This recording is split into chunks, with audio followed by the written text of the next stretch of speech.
In a recent video, we looked at the question of the world tree, and one of the best examples of the world tree, although it is a principle and a symbol that is found pretty much everywhere in world mythology, one of the best examples is Yggdrasil from the Norse mythology. And there's an aspect of it we're going to look at today, which is at the roots of Yggdrasil is a well called Mimir's well.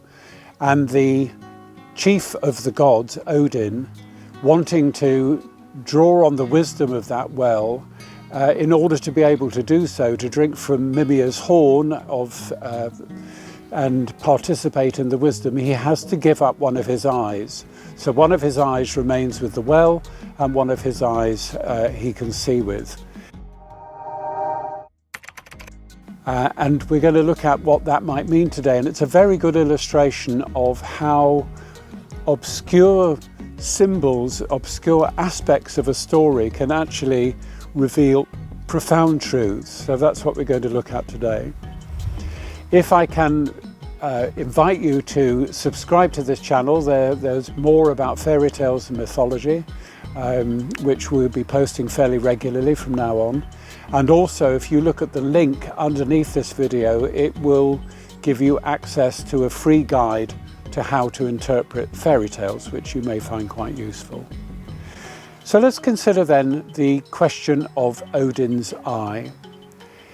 He goes to Mimir's well and wishes to participate in the wisdom of that well.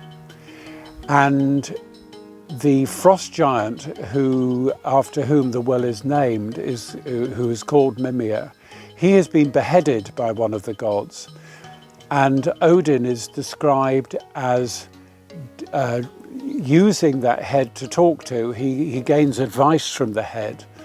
And there's a very interesting symbology there. We quite often find, both in stories like, or legends like the Green Knight, where he gets beheaded, and in quite a lot of fairy tales there is a point at which one of the creatures in the fairy tales is beheaded.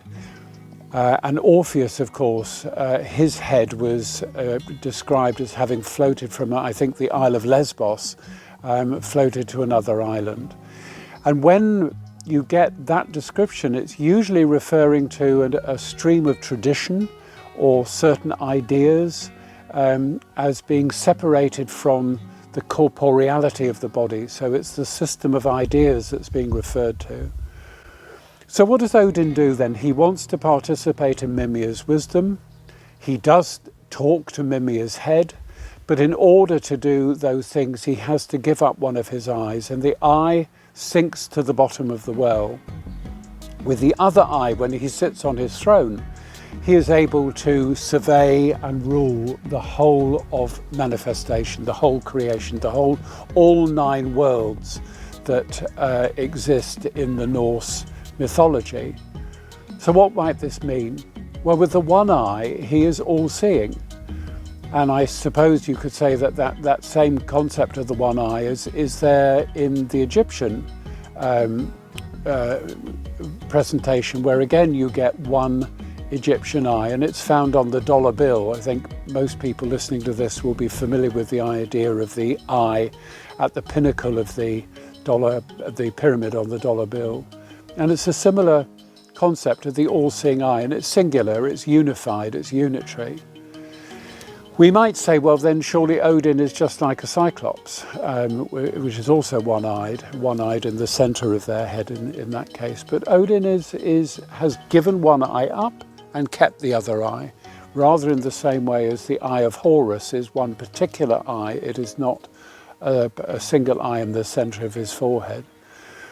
And therefore it represents a different principle, and certainly the point of view of Magic Mirror is Odin is not the same as a Cyclops.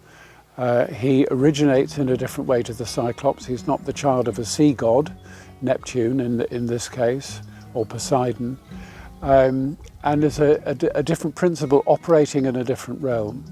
And Odin is sometimes mixed up with the concept of the All-Father, but that is probably not correct as well. He's more usefully seen as the one who brings the world that we dwell in into manifestation.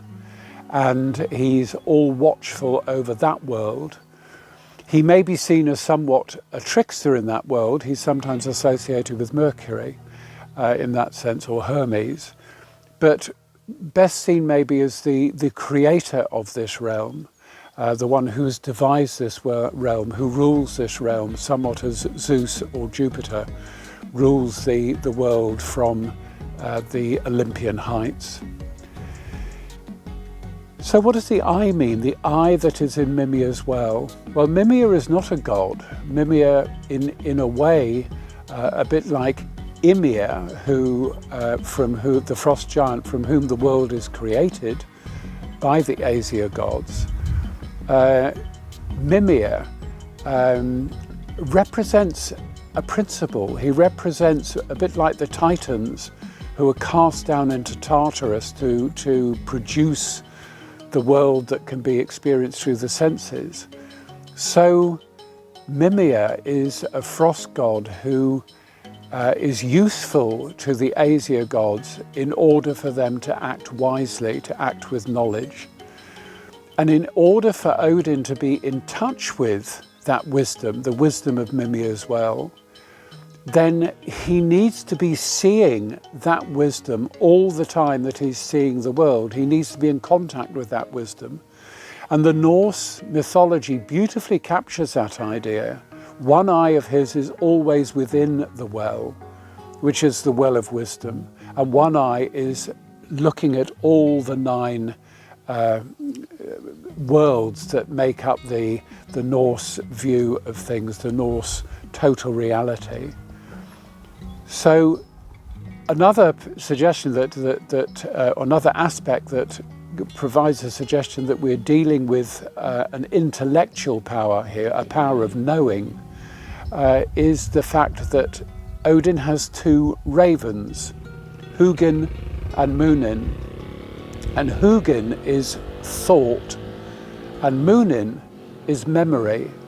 And thought and memory are absolutely essential to knowledge, to understanding, and of course to wisdom. If there's no memory, then there is nothing known, because it is all forgotten. And if there's no thought, there is no ability to unfold ideas and to penetrate with reason. So I think we now have a bit of an insight into how Odin's eye works. One eye is there always looking at the eternal verities, the eternal wisdom, and the other eye is looking at the changing pattern of the world and bringing that wisdom to bear on the pattern of that world.